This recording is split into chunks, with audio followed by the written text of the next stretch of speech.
Assalamualaikum warahmatullahi wabarakatuh. Apa kabar teman-teman sekalian?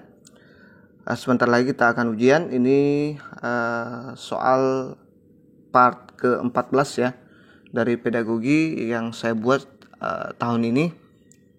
Kenapa banyak sekali? Karena kita perlu banyak amunisi ya. Di tahun 2020 kemarin sama 2019 juga begitu.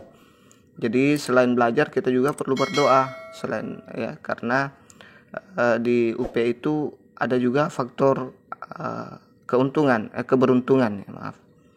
Oke, bagi yang baru bergabung jangan lupa subscribe dan like, jangan lupa berkomentar juga ya teman-teman. Sekarang kita masuk di part 14. Bagi yang baru bergabung silahkan tonton mulai part 1 sampai part 14 biar lebih banyak lagi amunisinya untuk bertempur di UP nanti.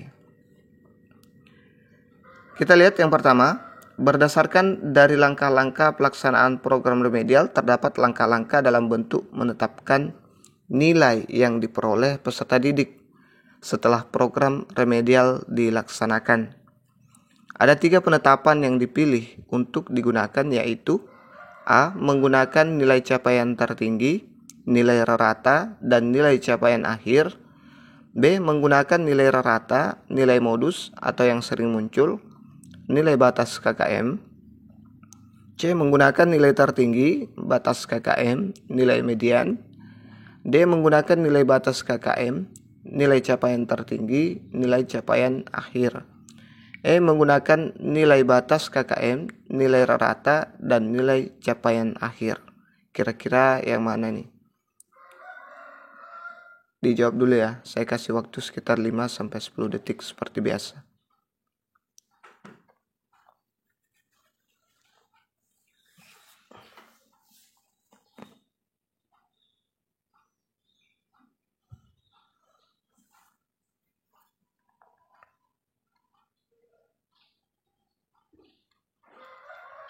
Jadi jawabannya ada di option E, menggunakan nilai batas KKM, nilai rata dan nilai capaian akhir ya.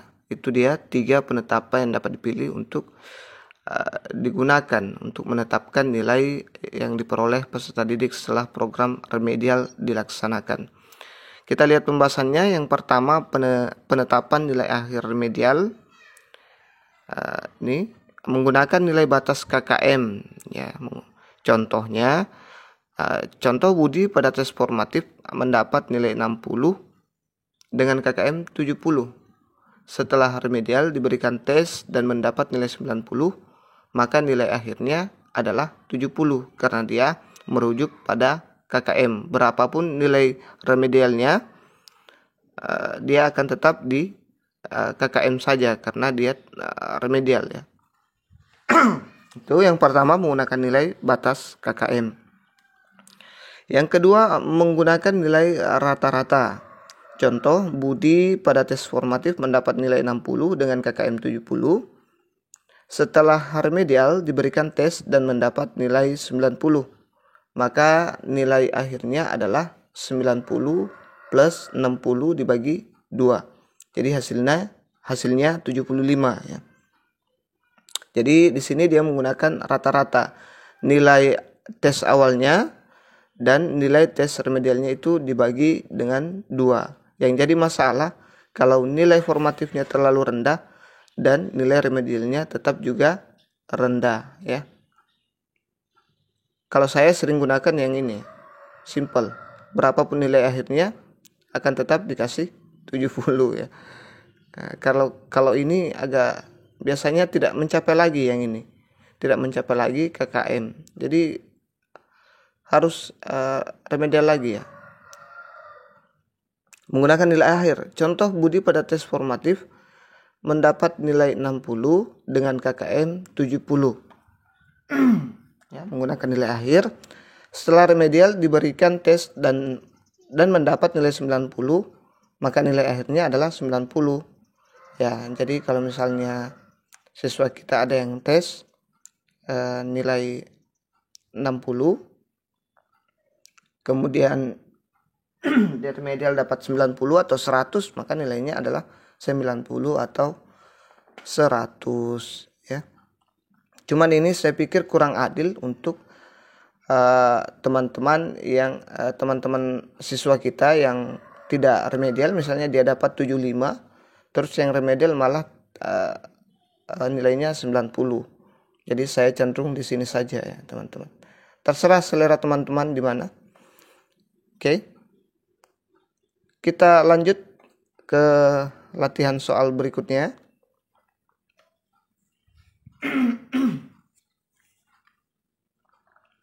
Treatment atau perlakuan dalam pelaksanaan pembelajaran pengayaan dapat dilakukan melalui beberapa metode, antara lain yaitu dalam bentuk belajar mandiri dan belajar kelompok. Salah satu bentuk belajar mandiri merupakan kolaborasi dari program remedial dan pengayaan adalah A. Tugas proyek dan pemanfaatan kurikulum, B. Tugas proyek dan penelitian ilmiah, C. Tugas sebaya dan penelitian ilmiah, D. Tugas sebaya dan pemadatan kurikulum, E. Tutor sebaya dan pengembangan latihan.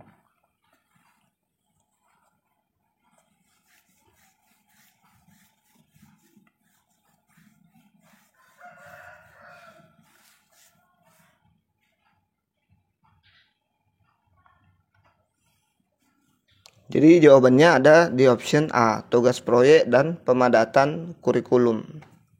Itu dia salah satu bentuk belajar mandiri, merupakan kolaborasi dari program remedial dan pengayaan. Jadi kolaborasi ya. Kita lihat pembahasannya. A. Belajar kelompok, yaitu sekelompok peserta didik yang memiliki minat tertentu diberikan pembelajaran bersama di dalam maupun luar jam pelajaran, bentuk proyek dan penelitian ilmiah. B. Belajar mandiri. Ini dia, bentuk belajar mandiri ya, dan berkelompok.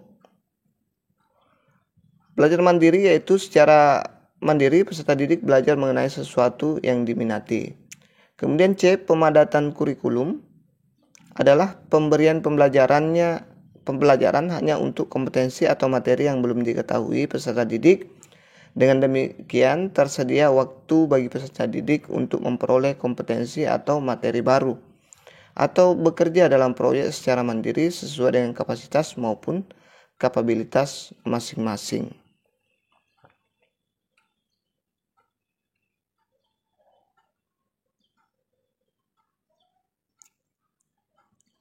Kita lanjut ke latihan soal berikutnya. Penilaian berbentuk penugasan yang bertujuan untuk mengukur kemampuan peserta didik menghasilkan karya tertentu yang dilakukan secara berkelompok adalah A. Penilaian proyek, B. Penilaian portofolio, C. Penilaian jurnal, D. Penilaian kinerja, E. Penilaian diri.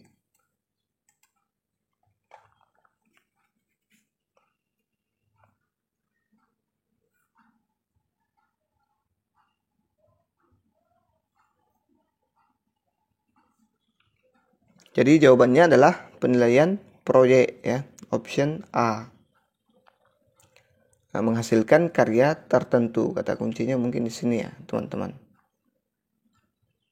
Oke, kita lihat penilaian proyek, penilaian keterampilan menyelesaikan proyek tertentu dilakukan secara berkelompok ya.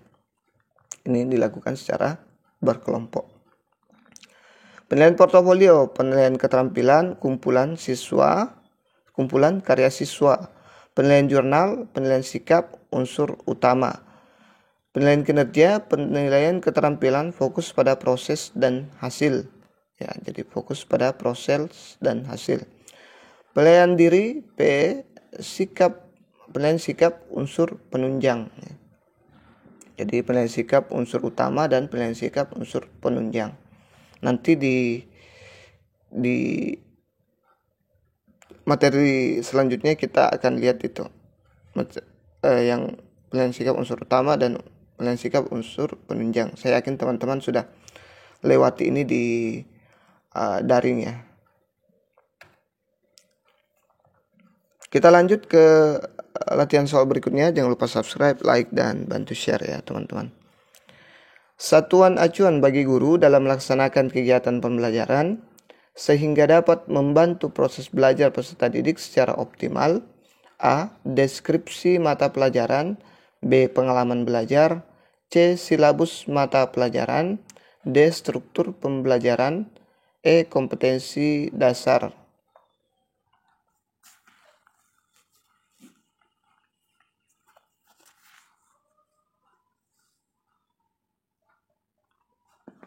Jadi jawabannya ada di option C, silabus mata pelajaran. Kita lihat pembahasannya.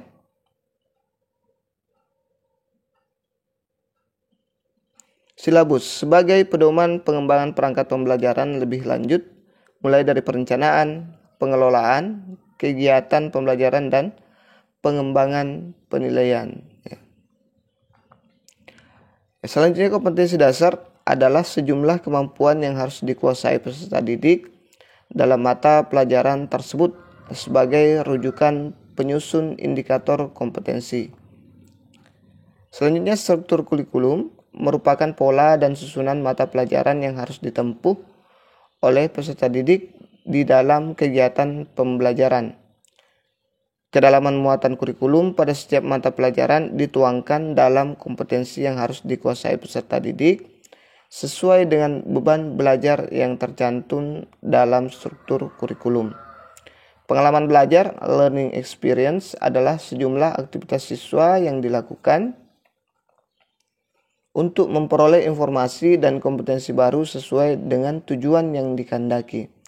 Deskripsi mata pelajaran adalah hal-hal yang menyangkut pelajaran tertentu, susunan materi, dan karakteristiknya.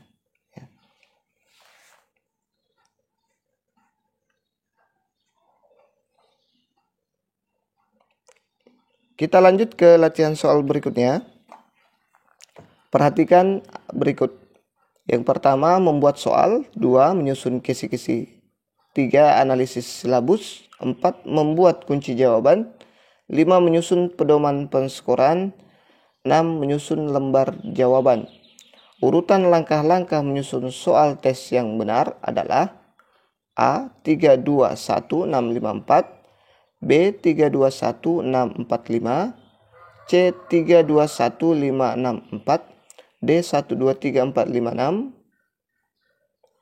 E. 6, 5, 4, 3, 2, 1. Yang mana kira-kira? Bagi teman-teman yang selalu nonton video saya pasti akan mudah menjawab ini. Kalau soalnya model seperti ini.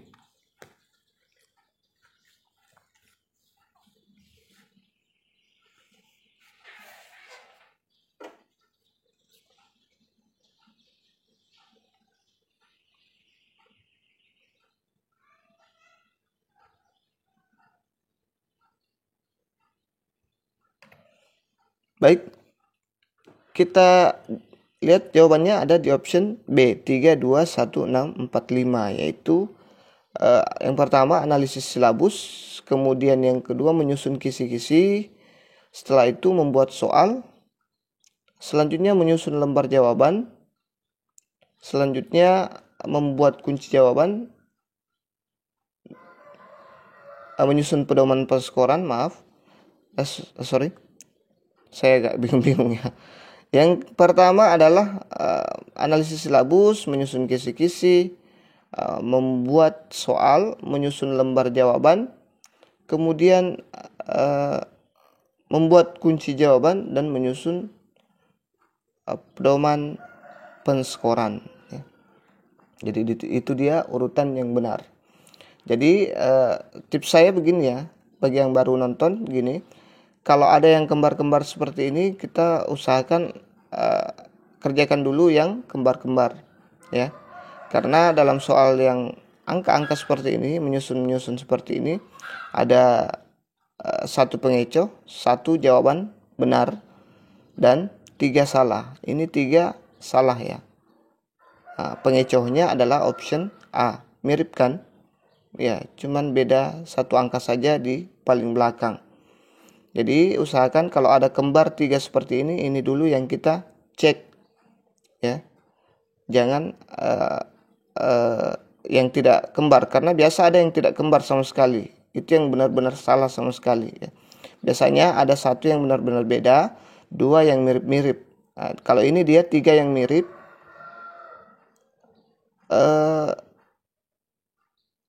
tiga yang mirip, dua juga yang mirip. Jadi kita pilih yang dominan, yang paling banyak dulu ya. Kemudian kita pilih yang paling mirip dulu. Nah, ini kan yang paling mirip ini dua nih, antara pengecoh dengan jawaban benar. Jadi jawaban benar itu selalu mirip sekali dengan pengecoh. Biasanya dia beda hanya satu angka ya. Oke. Ini dia langkah-langkah menyusun kisi-kisi soal. Yang pertama, analisis silabus. Yang kedua, menyusun kisi-kisi. Yang ketiga, membuat soal. Yang kelima, menyusun lembar jawaban. Jadi analisis silabus dulu, kisi-kisi, kemudian membuat soal, kemudian menyusun lembar jawaban, kemudian membuat kunci jawaban. Setelah itu menyusun pedoman penskoran ya. Yang terakhir. Saya yakin teman-teman lebih paham ini yang sudah lokakarya ya, yang sudah daring. Oke, kita lanjut ke latihan soal berikutnya. Prosedur yang digunakan dalam penilaian menggunakan tes adalah A. Menentukan tujuan penilaian, apakah untuk penilaian harian, tengah semester, akhir semester, atau penilaian akhir dalam satuan pendidikan. B. Menentukan aspek keterampilan atau nilai-nilai yang diintegrasikan. A. Menyusun rubrik pengamatan. Yang C ya. D. Merumuskan indikator pencapaian aspek keterampilan. E. Menetapkan skor tiap-tiap tingkatan. Dijawab dulu.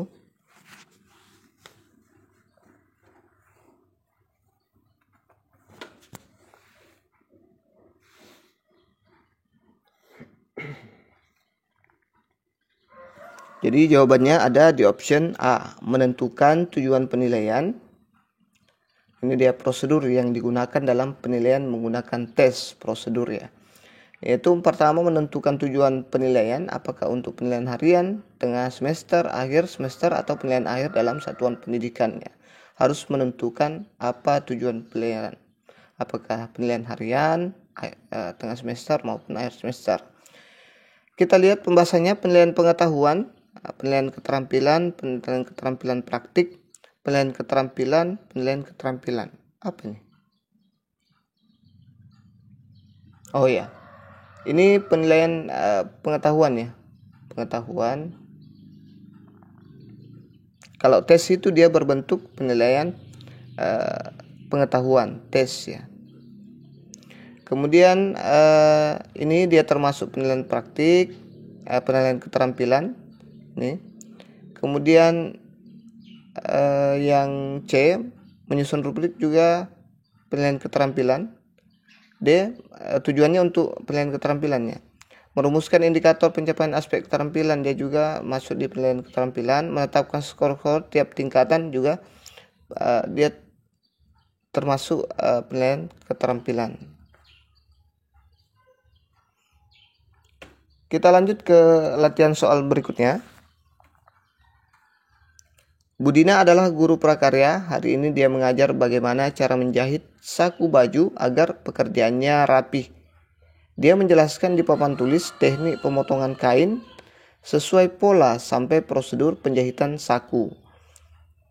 Hal tersebut merupakan bentuk kegiatan pembelajaran yang mengukur A. Presisi, B. Naturalisasi, C. Imitasi, D. Artikulasi, E. Manipulasi.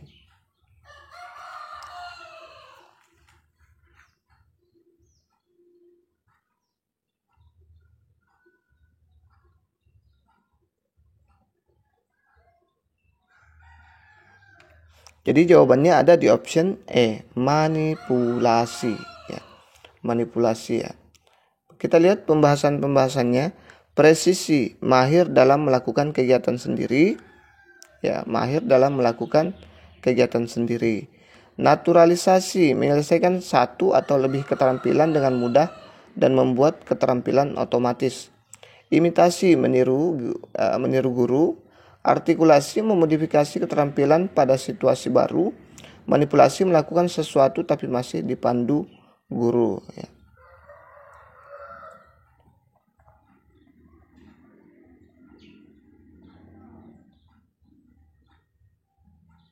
Ya, jadi manipulasi itu melakukan sesuatu tapi masih dipandu guru.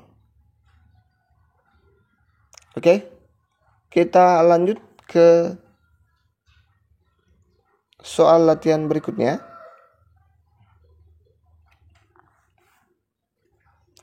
Berikut ini yang termasuk dari prota adalah: A. Nama lembaga, muatan pelajaran, kelas, tahun pelajaran. B. Muatan pelajaran, nama kepala sekolah, nama guru. C. Nama lembaga, muatan mata pelajaran, kelas, semester. D. Muatan pelajaran, kelas, semester, tahun. E. Nama lembaga, muatan mata pelajaran, kelas, semester, tema. Coba jawab dulu, kira-kira yang mana yang termasuk dari prota.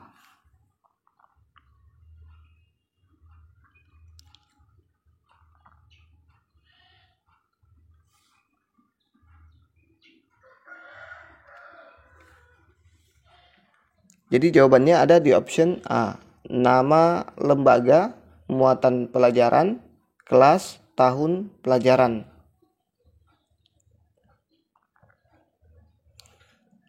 Kita lihat pembahasannya program tahunan atau prota, biasa disingkat prota. Yang pertama adalah identitas satuan pendidikan, kelas, mata pelajaran, tahun pelajaran. Ya. Ini dia, nama lembaga, dia masuk di situ. Selanjutnya kompetensi inti, kompetensi dasar, alokasi waktu, keterangan. Jadi dia hanya masuk di option A, ya. Ada nama lembaga, satuan pendidikan, muatan pelajaran, kemudian kelas, kemudian tahun pelajaran. Ya. Itu adalah termasuk dari prota, ya. Ini dia yang lengkap, ya. Ada identitas, ada kompetensi inti, kompetensi dasar, alokasi waktu, dan keterangan. Oke, semoga dipahami. Itu saja dulu yang sempat kita share pada kesempatan kali ini. Mudah-mudahan bermanfaat. Jangan lupa subscribe dan like. Mudah-mudahan diluluskan semua, dimudahkan ujiannya nanti, insya Allah. Amin, amin. Ini persoalan perut, ya. Yang sudah sertifikasi itu lumayan enak hidupnya. Oke. Assalamualaikum warahmatullahi wabarakatuh.